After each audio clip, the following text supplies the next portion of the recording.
Now, the Donegal Wellness Cafes, we're a lot of us are familiar with them, and the one behind them, Sharon Ferguson, has just actually launched a toolkit, and this is aimed at the people who might want to set up a wellness cafe and give them literally the tools to do that, or an outline as to how it can and should be done. But they've also recently had 2 healthcare award nominations. This is national recognition, and won one of them. And I'm delighted now that Sharon joins me in the studio.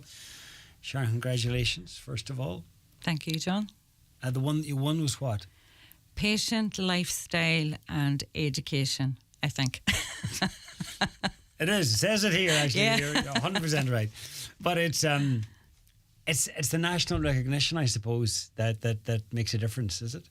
Absolutely. You think you're up here in Donegal and, people don't really, sometimes people don't even know where we are. It's like, and it seems so far away. And the model has been established since 2019 and has, in Donegal it has the recognition, but to receive that national, that, a group of people down the country looked at our submission, seen the work that was being done and acknowledged it, so it's not about, the recognition, but I think it's the acknowledgement of the cafes across the county and the work that's done week in, week out. There's 14 of them that are running, so it's an acknowledgement for them. Explain the concept and how they work.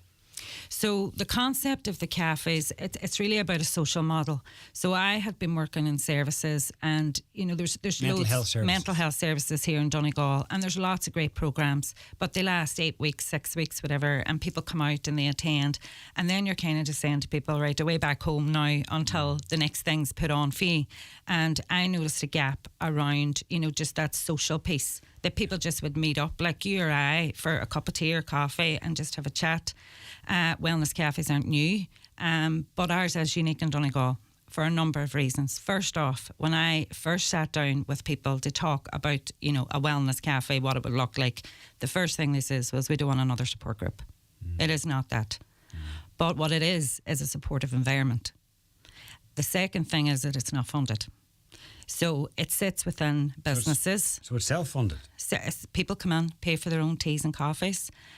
This is what makes it unique. So the model is very unique to Donegal. Other cafes are funded in certain ways, and there's variations of wellness cafes. But really, it was to fill that gap of that social piece for people.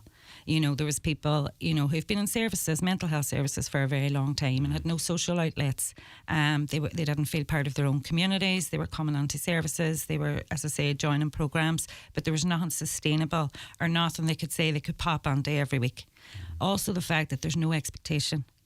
So if you come to like a group, there's an expectation that, if it's a mental health group, you're going to talk about mental health, or, there's an expectation in people. The wellness cafe is not that. There's no expectation. It is literally, most cafes run around the 10 to 12 time frame across the county. It's literally people just coming in for a tea and coffee and a chat and a bit of crack. So it's really about the environment that's provided. It's what people do there is, people know that it's a safe environment, but beyond that, chat about whatever they want to chat about, chat to whoever they want to chat to, and stay for as long as you like. Yeah. It really is a drop-in. And the connection, because that was the thing.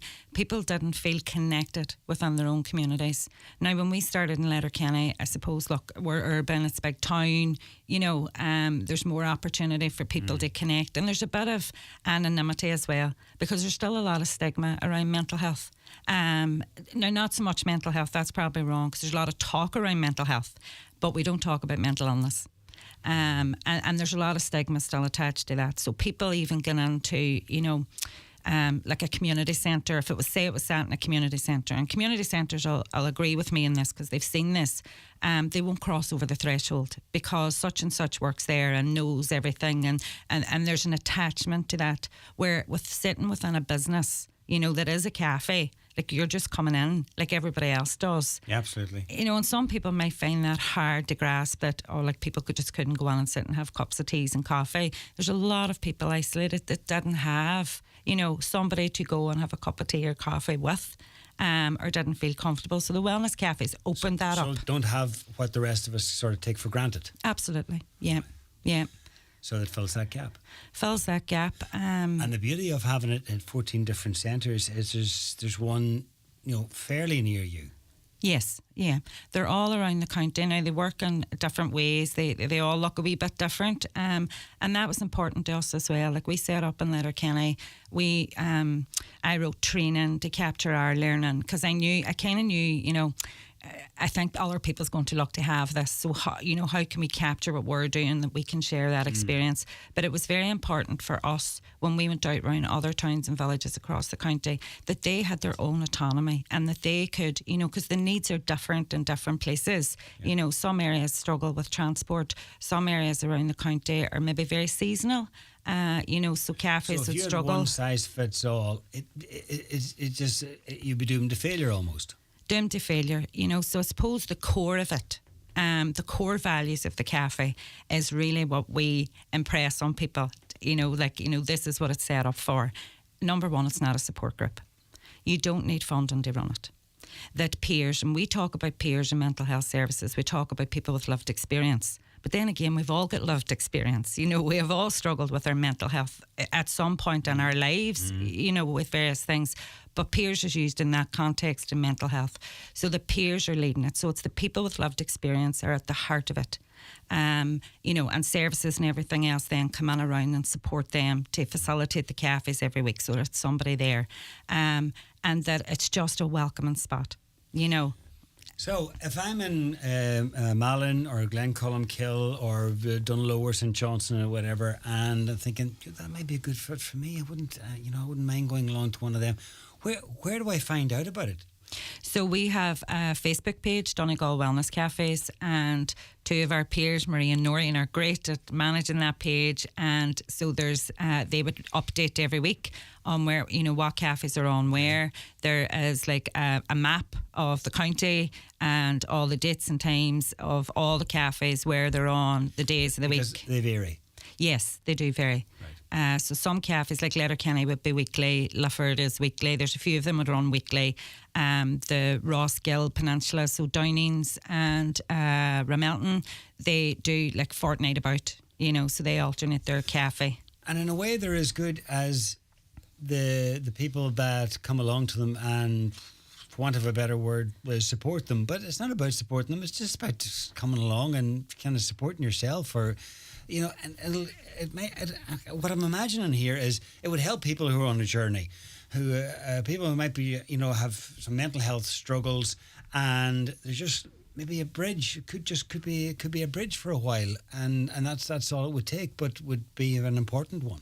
Yeah, and I think the fact that there's no expectation, I remember when we first took it out, outside of Letterkenny and out to smaller towns, and people were looking and going, but what do we have to do? What do we have to do? And I was just like... That's what they're used to. Yeah, because we're very good. Ireland is renowned. We are great at doing for people. We're such a kind nation. We're so giving. But what I would have found working with people, especially with long-term mental health challenges is whatever, when we're constantly doing for, we are not giving them capacity to do anything for themselves. So the cafes are very much about doing with. That was the ethos. The people would come and pay for their own tea and coffee. It holds something for them, because then it's not like I'm going to my group today. It's I'm going out to meet my friends for tea and coffee. And the fact, the cafes are going since 2019, and I've never heard one complaint about somebody saying I have to pay, I come here and I have to pay for my own tea or coffee. They very much, you get it when you come to it. It's very hard to, it's so simple, but it's effective. People must get it, seeing as there's now 14 of them in Donegal, and people come back to them time and time again. And the beauty is, you can come back the next time that it's on or not. It's entirely up to you. That's it. You drop in. They're all drop in. And look, they won't fit everybody. People's not. There's not one size fits all. And as you said already, some people might not get it, and might not be comfortable in it. But for the most part, yeah, people come back, they drop in and out. Like we had a lady down in our Letterkenny Cafe this morning who brought her son along. And she says, God, I really feel this could be beneficial for me. I'd love to come back here for myself. And that's what it looks like. And you just drop in. There's no if our cafe's on 10:30 to 12, you can come in at 11 and leave at 11:30. Nobody's saying, oh, it's 10:30, it's starting. Do you know?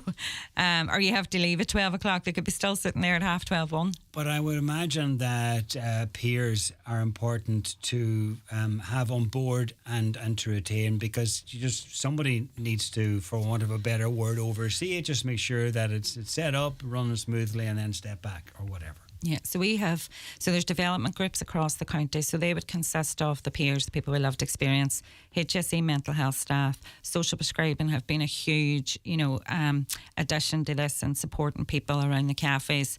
And then obviously the community and voluntary sector who've really rolled in behind it.